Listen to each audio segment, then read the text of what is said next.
अध्याय 26। पहली उपज का अर्पण। फिर जब तू उस देश में जिसे तेरा परमेश्वर यहोवा तेरा निज भाग करके तुझे देता है पहुंचे और उसका अधिकारी होकर उसमें बस जाए, तब जो देश तेरा परमेश्वर यहोवा तुझे देता है उसकी भूमि की भांति भांति की जो पहली उपज तू अपने घर लाएगा, उसमें से कुछ टोकरी में लेकर उस स्थान पर जाना जिसे तेरा परमेश्वर यहोवा अपने नाम का निवास करने को चुन ले। और उन दिनों के याजक के पास जाकर ये कहना, मैं आज तेरे परमेश्वर यहोवा के सामने निवेदन करता हूं कि यहोवा ने हम लोगों को जिस देश के देने की हमारे पूर्वजों से शपथ खाई थी उसमें मैं आ गया हूं। तब याजक तेरे हाथ से वो टोकरी लेकर तेरे परमेश्वर यहोवा की वेदी के सामने रख दे। तब तू अपने परमेश्वर यहोवा से इस प्रकार कहना, मेरा मूल पुरुष एक अरामी मनुष्य था जो मरने पर था, और वो अपने छोटे से परिवार समेत मिस्र को गया और वहां परदेशी होकर रहा।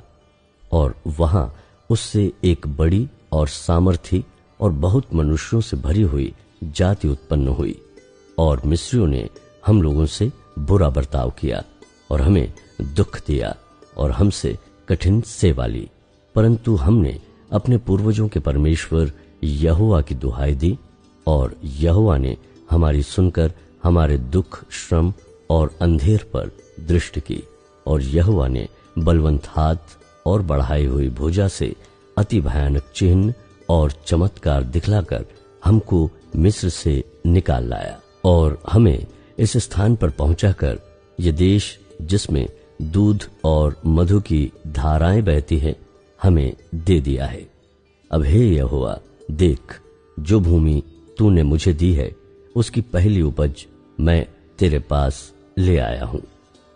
तब तू उसे अपने परमेश्वर यहोवा के सामने रखना और यहोवा को दंडवत करना, और जितने अच्छे पदार्थ तेरा परमेश्वर यहोवा तुझे और तेरे घराने को दे उनके कारण तू लेवियों और अपने मध्य में रहने वाले परदेशियों सहित आनंद करना।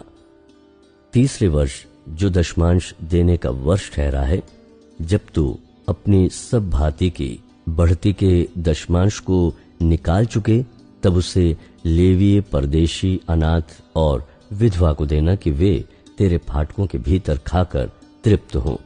और तू अपने परमेश्वर यहोवा से कहना, मैंने तेरी सब आज्ञाओं के अनुसार पवित्र ठहराई हुई वस्तुओं को अपने घर से निकाला और लेवी, परदेशी, अनाथ और विधवा को दे दिया है। तेरी किसी आज्ञा को मैंने न तो टाला है और न भूला है।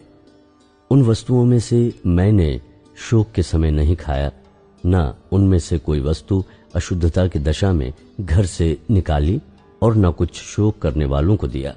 मैंने अपने परमेश्वर यहोवा की सुन ली। मैंने तेरी सब आज्ञाओं के अनुसार किया है। तू स्वर्ग में से जो तेरा पवित्र धाम है दृष्टि करके अपनी प्रजा इस्राएल को आशीष दे, और इस दूध और मधु की धाराओं के देश की भूमि पर आशीष दे, जिसे तूने हमारे पूर्वजों से खाई हुई शपथ के अनुसार हमें दिया है। परमेश्वर की निज प्रजा। आज के दिन तेरा परमेश्वर यहोवा तुझको इन्हीं विधियों और नियमों को मानने की आज्ञा देता है, इसलिए अपने सारे मन और सारे प्राण से इनके मानने में चौकसी करना। तूने तो आज यहोवा को अपना परमेश्वर मानकर ये वचन दिया है कि मैं तेरे बताए हुए मार्गों पर चलूंगा और तेरी विधियों, आज्ञाओं और नियमों को माना करूंगा और तेरी सुना करूंगा।